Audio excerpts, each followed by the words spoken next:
Hi everyone. Good afternoon. It's great to see everybody. Good evening to folks that are elsewhere. I know that a friend is here calling in from Greece, and I think it's 1 a.m. out there. So thanks for being here. I'm so excited to be in conversation with you all. I just wanted to mention to get started that this is not the first time that this group of poets is gathering. This is actually a continuation to a conversation that we began about a month and a half ago.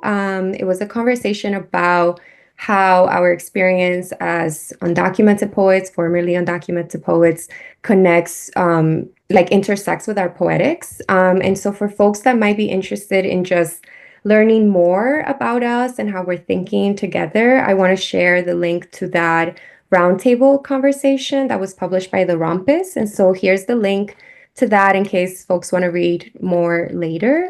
But that's all I have to say. I just wanted to say thank you, tell a little bit about how we gathered, and I'm actually going to pass the mic over to Faye, who's co-organizing this event with me and is going to tell us more about the brilliant idea she had of how we should come together tonight.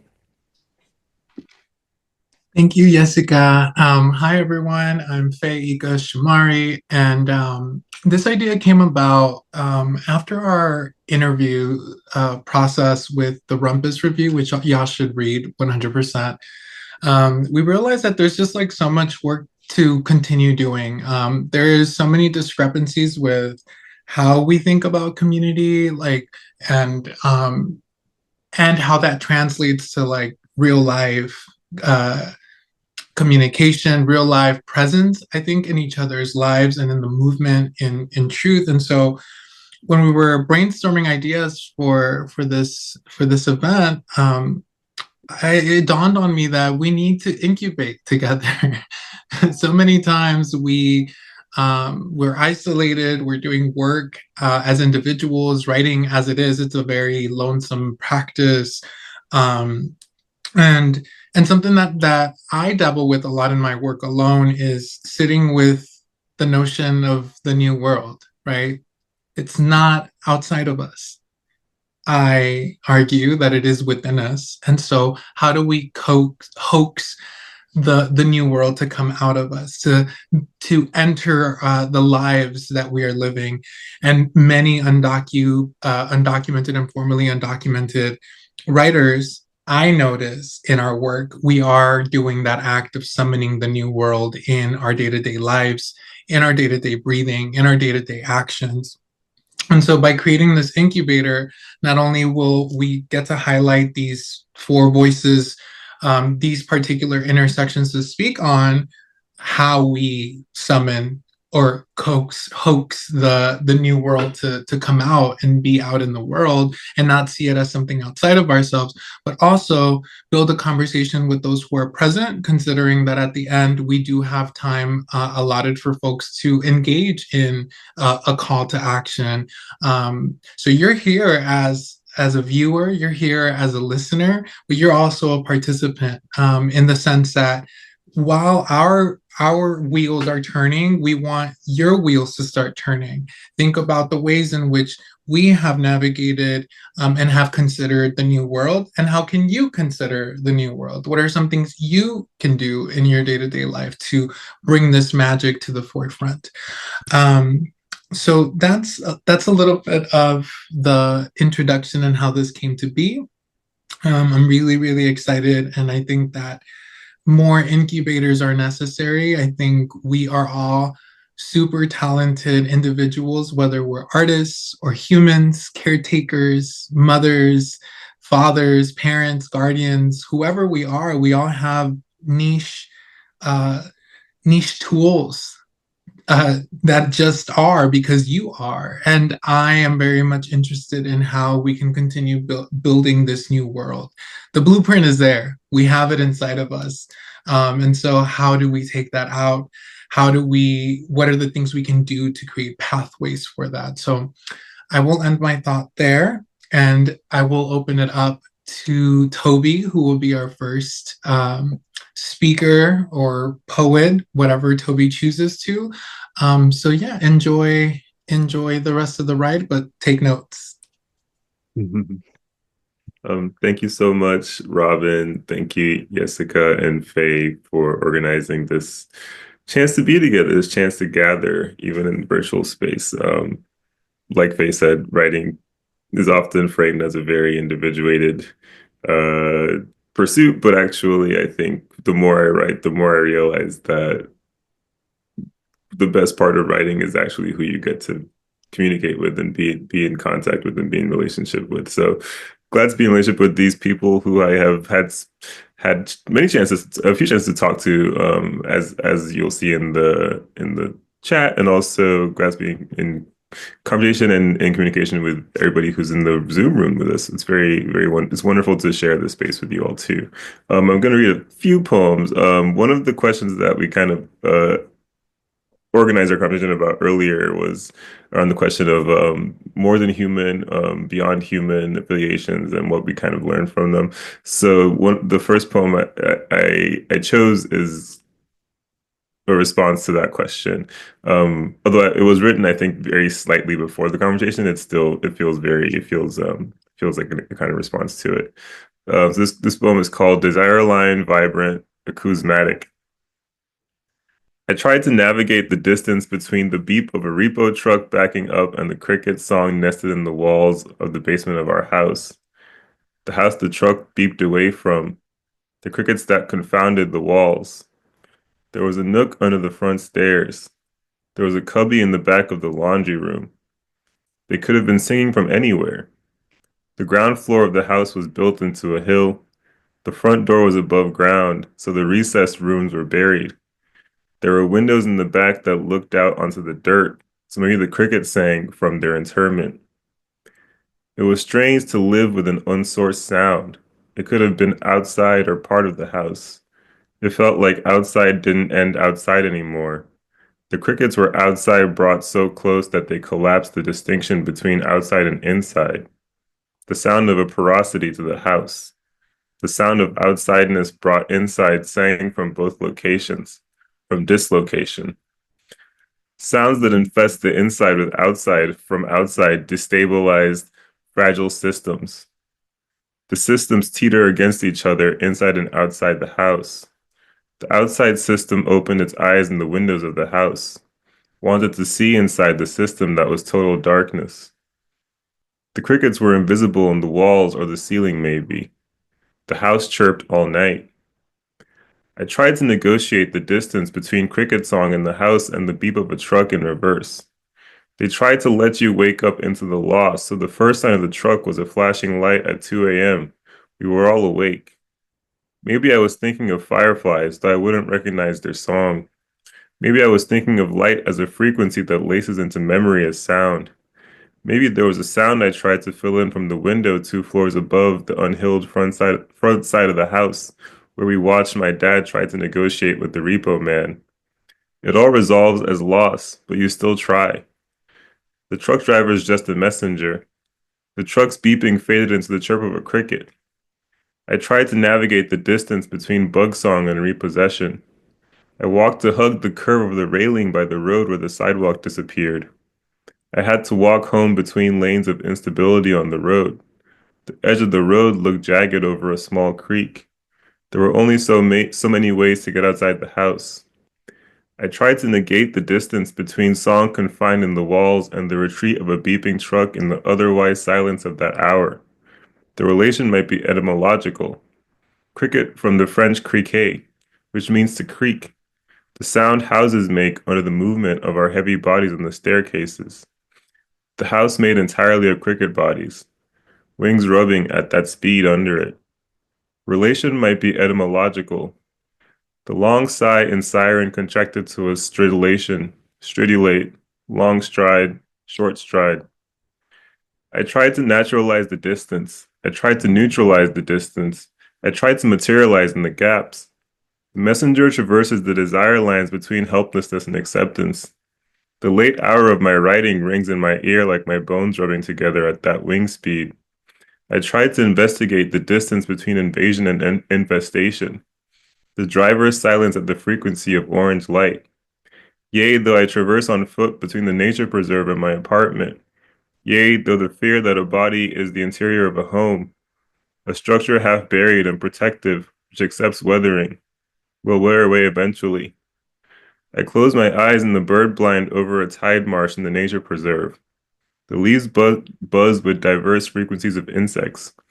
The fish hawk watches from the highest branch. The sound braids to a crease in my brain, infects the rut where song stays. Okay, I have 2 minutes. I'm going to read one more poem. And this poem is called Wind Body, and it has similar relationships to questions of interiority or housedness.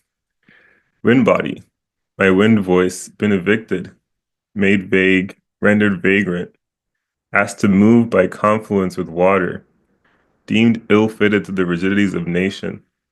My unborderable called homeless, not boundless, though I am abundant in motion. Refused rest at every corner, so I touch everything. Not just the waxed skin and engorged stem of the citrus leaves, not just the puckered weave in the curtain. I mean the thin pane of plastic over the picture suddenly warped. I bend time behind me. I'm all voice with no mouth to shape the sound. I winnow around any object fashioned to obstruct me. The whisper of a long dislodging. The shift then gaps. The shift then gasp of a kind of lovemaking. My patience gathers momentum to arrive with gentleness. My inclusiveness is ghost song. Everyone almost recognizes it, but sings it with different words. Pour into my shapeless till the end of melody touches the tip of mother tongue. She was tired too. I helped her overturn the fixtures for the answers to a tugging life. When her skirts kept swelling around her, every night I swept carefully to unseal the jars where she buried her questions. The sway imprinted on the eyelids of sleepers. I let shadows wrap them like a kind of home. When I learned to slash half shadows with my nothingness at night, when I instilled flight in all the fabrics, I remember I was once water. The body I evaporated from was a long blue weave. Once a man gathered me into a bag for safekeeping. Now when I leave the cleaved centers of every body I settle in, I remind them we swell just like the possibility of arrival. The longer you try to hold me, the harder I escape. Gathered, we can push a ship off course, or guided safely to the shore of another existence. Your closest may misrecognize the form of your return. Every time you feel that coming apart inside, it's not just you. Sorry. every time you feel that coming apart inside you, it's not just nothing that touched you. Thank you.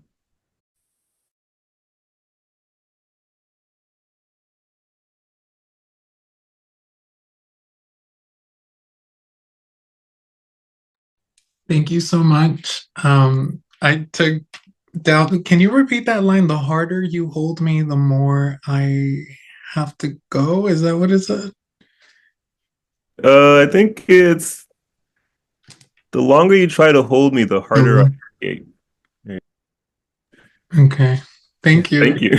No, that shit like dug deep, and then your repetition of like song paired with um like a bug song, ghost song. These things are constant in the work. So I just wanted to say that. So yeah, Jesus, you ready? We're gonna let Jesus take it away now. Make sure to keep taking notes, y'all. Hey y'all. I'm gonna read two poems, yeah. Um, this first poem is from Here to Stay. So it's from the anthology that brought us together and in conversation. Yeah. The title is also the first line. And one day, after being called a plague, an animal, an alien, this thing happened. It began with the legs. First, the bones curved, then folded into bows. The kneecaps were springs now. The calf muscles unfurled themselves into strings. There were pockets of air now where our heels once had bone. We laughed at their walls now, their chain link fences. With our new legs, our legs laughed, or they sang. It was curious. Our new legs made a thing like laughing and singing. The strings, mid leap, would catch the air, pluck themselves into bird song, or cicadas praying before they bloom, or our grandmothers quietly blessing the land and cursing the men who took it.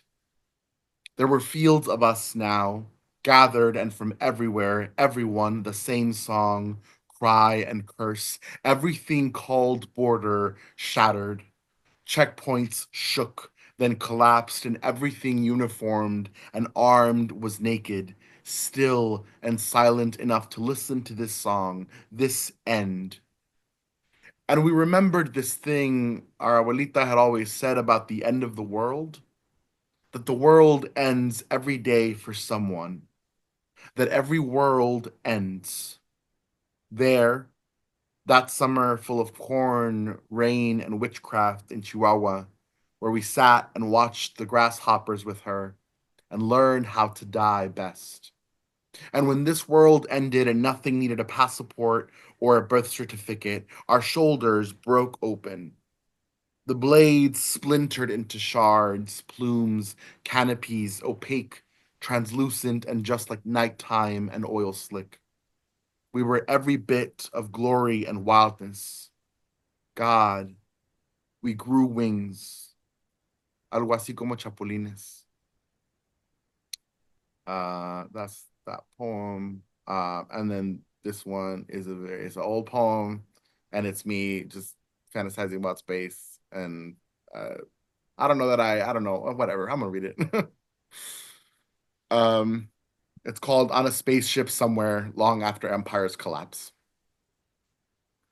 Somehow, even in this future, amidst motherboards and cast aside MREs, every Cool Whip and country crock tub is still deceitful, more mystery than promise, housing nothing like its original cargo, but instead salsa and the week's beans. Even with the stars close enough to kiss the swerve heat of celestial bodies pegadito, every Danish butter cookie tin is still stocked with the seamstress's tools, her threads, thimbles, and every needle that ever kept our miseries mended. And right above the cold steel of the bolted doors, the same thing as always. A horseshoe wrapped in red ribbon, a wreath of garlic, and a picture of San Judas, and that gilded rendition of the Last Supper that she ordered from the Home Interiors catalog. We are inside a Leviathan, waltzing with every lover moon Jupiter's neglected. And Earth is a distant story we are told before bed, right before she blesses us. And every morning still smells like huevos con chorizo and the Avon spray she loves most.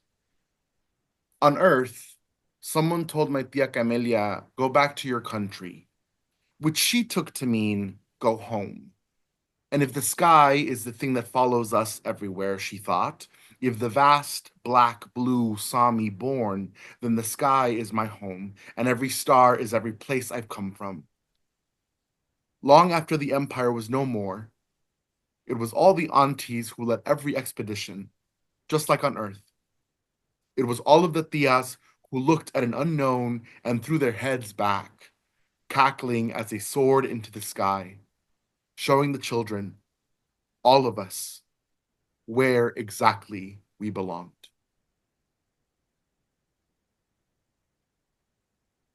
Thank you.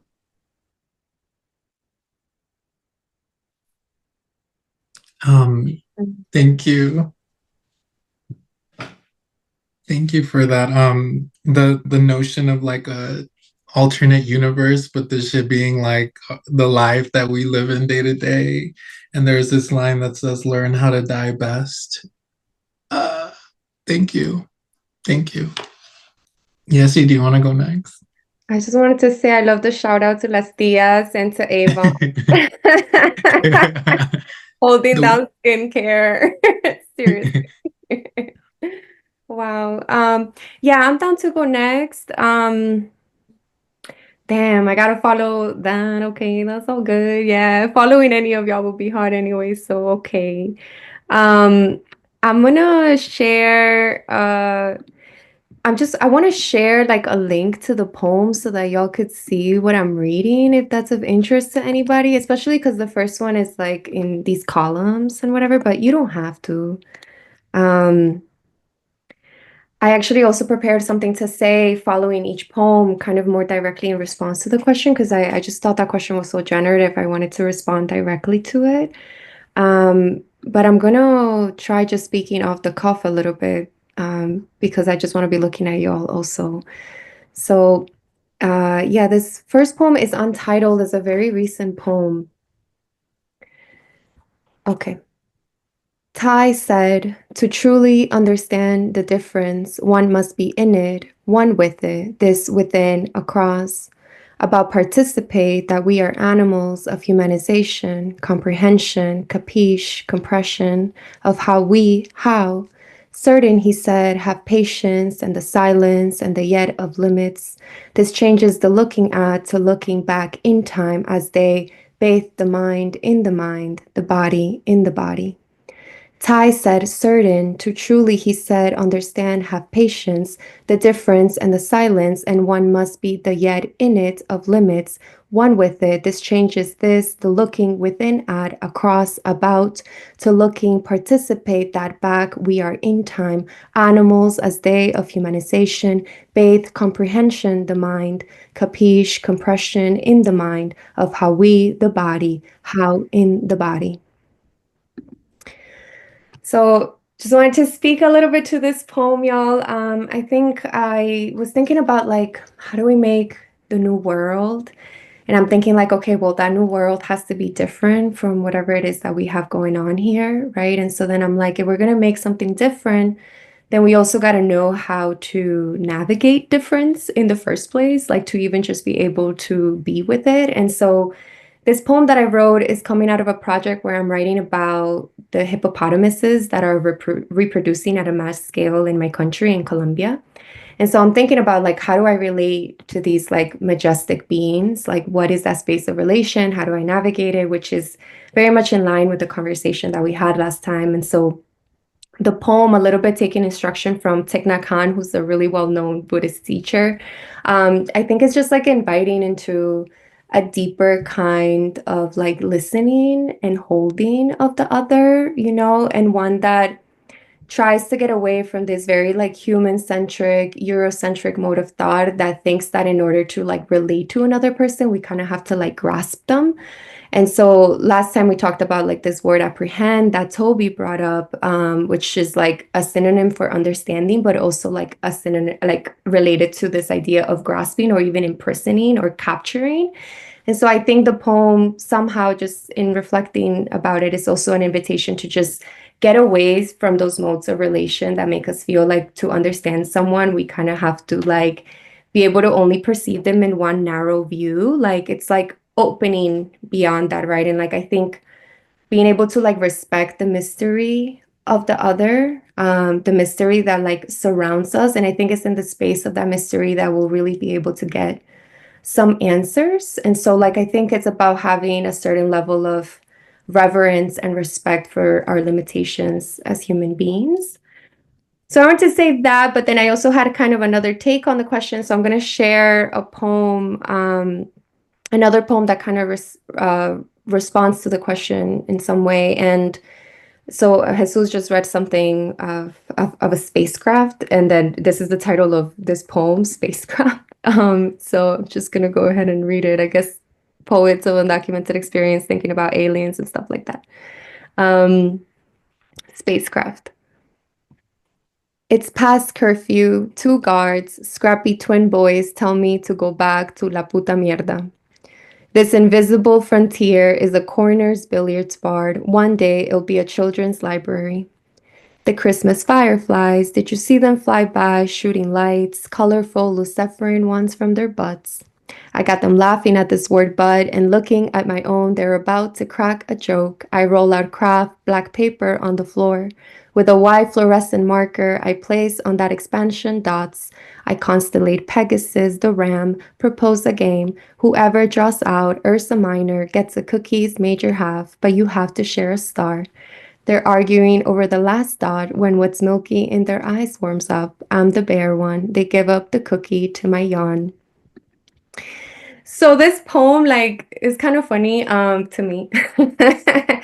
And it's also like a little bit surrealist. Like maybe some people might read it like, just very imaginative, but it's actually based on a true story. So, um, across from the house where I lived as a baby, there was a corner bar that was actually an invisible frontier in my neighborhood that was controlled by like warring gangs, right? So the neighborhood was kind of set up across border lines where like this gang controls this part of the neighborhood and that gang controls this other part. So people actually couldn't move freely through that space. Um, and so there was a lot of violence as a result of that. Violence that is also the reason why I ended up in this country. When I was able to go back to Colombia on like a conditional travel permit in 2015, so 12 years after I left, it turns out that that corner bar had actually become a children's library because the folks in my neighborhood had actually decided to make that happen as like a gesture of repair to that violent history. And so in this poem, I'm kind of imagining that these two time spaces are merged, like these twin boys who I was actually told a story that these twin boys were really like the guards of that frontier space. And one time a friend of mine told me that she saw them, like she witnessed them fighting over a cookie and almost getting into a fist fight and throwing a tantrum over it. And so like these same kids that were like imposing violence on the neighborhood, carrying guns, were also these like twin boys that were arguing over a cookie, to her, which to her really signaled like, yo, like we need to do better, right? And so like that's part of the reason why this children's library was created. And so in this poem, I allow the spirit of those children who were eventually killed in the violence to appear. And all to say that I think, yeah, as we think about summoning the new world, we also have to be able to bridge like time spaces in a way that also honors the dead and the people that are no longer here, but also the spirits that remain. And so like being able to bridge that gap between past and present and creating new spaces, but in a way that honors the dead. And so, yeah, I'll leave it there. That's all I wanted to share. Thank you all so much for listening. I'm so excited to be here, excited to listen to Faye. So thank you. Okay, hi. Girl, that was beautiful. You had me cheesing the whole time with that spacecraft poem. I wrote down the note like we need more inner child care. Like, you get child care because you gotta work or whatever, but like what do we do with like what if we had a little inner child care? Like you could drop off your kid and have someone or it's you taking care of that kid. But yeah, I mean, there's just so much to pick out from all the things that have been shared via the poetics, poems, stories, and the way we think and process things in our work, right? Like it's so important that all of these pieces are what are connecting and making pathway to the new world. For example, the piece I'm going to read today is an essay. I've been working a lot in the personal, like autofictional essay realm. And this one's more like autobiographical, but it's about, I'll start with the description of why I'm choosing this piece. When I think of the new world, I think of ethics and morals and values, right? And I know that it's hard to discern, like, we're all so different. So how are we going to come to a consensus? Well, I think the denominator is spirit. How can we love people even when things are violent and crude, right? Like, how can love be a force that moves us into a place of community and true community? I'm not talking about like the social capital cloud, association by Mingle or what. I don't care about that. I've always cared about true intentions and people being real and people showing up and people moving with heart and spirit. And I feel like that's lacking a lot. So this essay that I wrote, I'm only going to read like 2 paragraphs of it because I want to be mindful of time and I want to also open it up for us to like mingle amongst ourselves about like the poetics and just kind of like talk for like 5 minutes and dream together. Like after hearing us, like what comes to the forefront as a call to action, right? Anyways, more on that later. But this essay is a dedication to my aunt, my madrina. She passed away. She had type 1 diabetes. Is that the one you have when you're a kid? Um, so she had type 1 diabetes, and she was also an abuser. She was a very hard person to be around. And she was one of the matriarchs that raised me. And so, how do we get to the new world? I think that I try to emulate my connection to her and create a portrait of her that shows us the way there. The only winner is the dealer, she would say, about the games at the casino, not the flimsy rounds of 31 we would play in her living room. The house always wins, she would say, and we, her and I, were not a house. We are two women in the heartbeat of living our truth. She, a disabled immigrant woman, full of exhausted adventure, wrathful femininity, and love. And I, an immigrant trans woman, full of possibility, desiring at all costs to be actualized and put an end to injustices everywhere. I recall my tia Pati as my big sister, tormentor, godmother, bully, best friend, and someone who just wanted to win at life. There were too many boulders, though.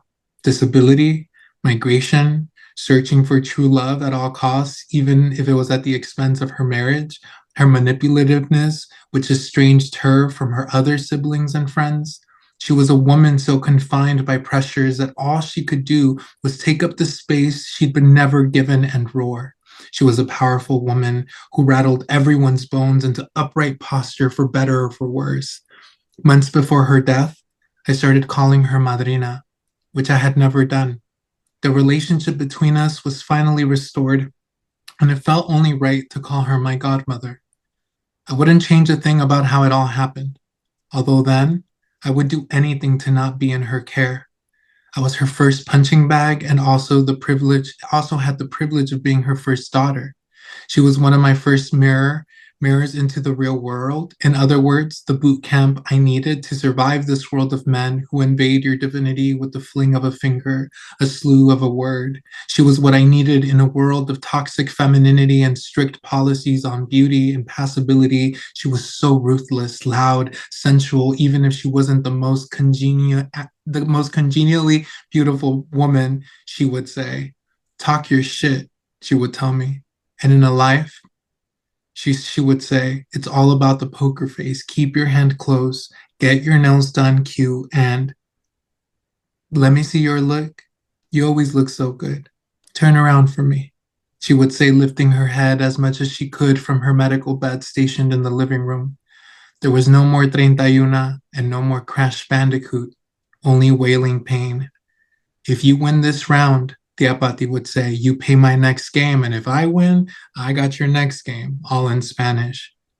We evolved from children into women together.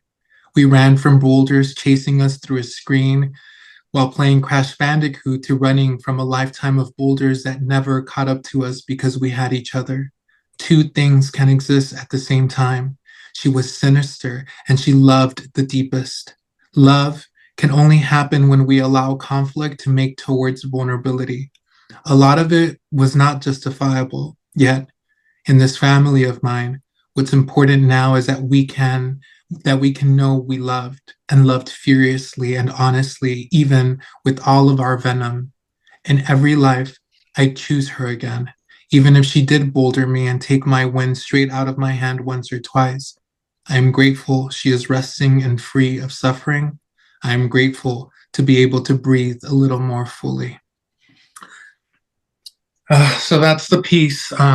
Things that I didn't uncover were the levels of abuse, right? When I was in trouble as a child, she would take her younger daughter and beat the shit out of her because I did something wrong. So it was very manipulative, very like psychological. There was a lot of psychological abuse. My mama never laid a hand on me, but she did.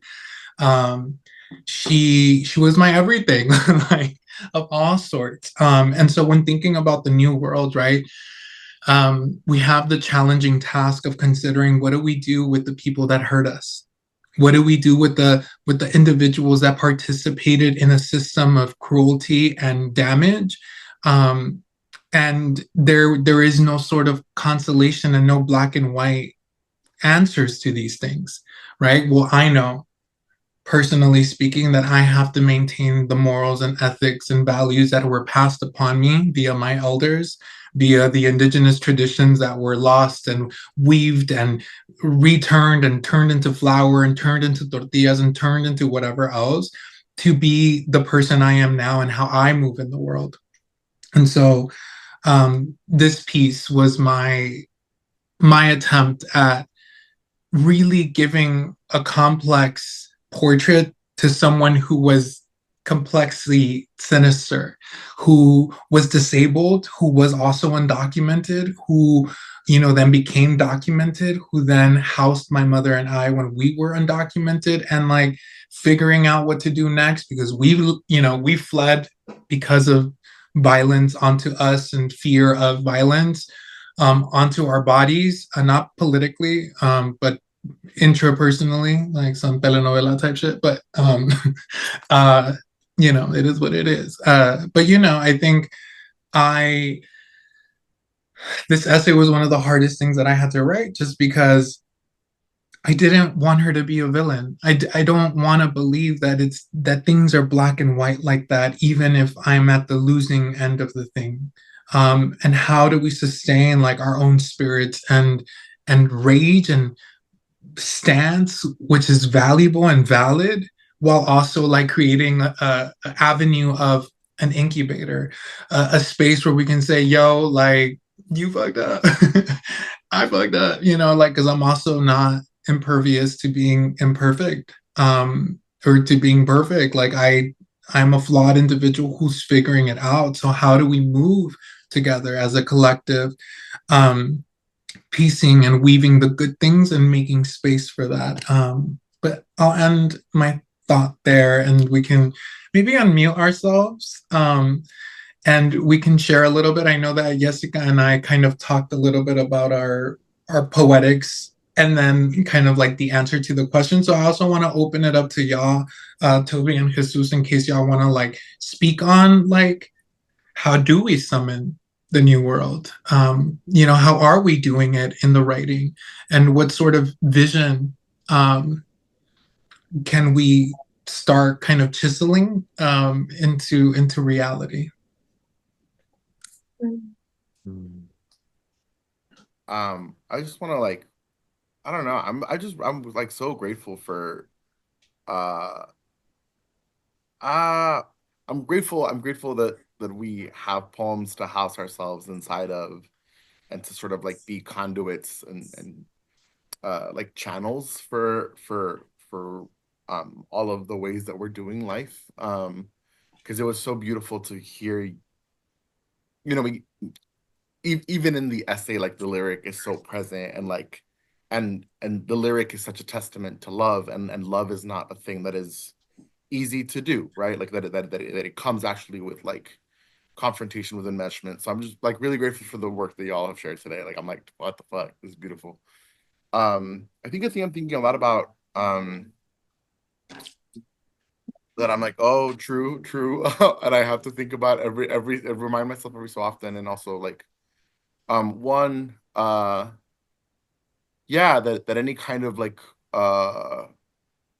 revolutionary vision for a better world has to include figuring out how to be with people who uh might be difficult, that like that like that particular shared struggle is like, yeah, like the big thing we're up against actually is killing us both. Mm, Even if you're hurting me individually in this moment, how like I have I have to get myself to a better, so that I can deal with the fact that like there is some spiritual duty to still like love you. mm, Duty. Uh and then two, I'm thinking, so I mean that image of those two boys like it like breaks my fucking heart. Um the twins fighting over the cookies. mm, And I'm thinking about you know I love that the word summoning is really kind of the operative word here, because I'm thinking a lot about sacred space and ritual and what it means to like to enter ritual space. And so often entering ritual space requires you to cut time like across, right? That like Mm. that the past isn't a thing that is done, and like the future is a thing you're already living inside of, and like I don't know, I think that reminder that like a summoning of the new world also requires us to be like as swift with with our our cutting through time boundedness. Mm. Mhm. I don't know. I there's been so many lovely summonings of the dead in this reading that I felt really, really beautiful. And also, I don't know, it's interesting to hear poets read their poems, because I don't know when we wrote these, these are things we like, these are things we were writing with a future in mind for them, maybe, and in different versions of ourselves in different bodies. So I'm thinking so much about how ritual space allows for suspension of time and allows us the grace of um of continuing to like to fight and advocate inside of the breath and the line break. So just really grateful for you. I don't know. That's what I got. Thank you.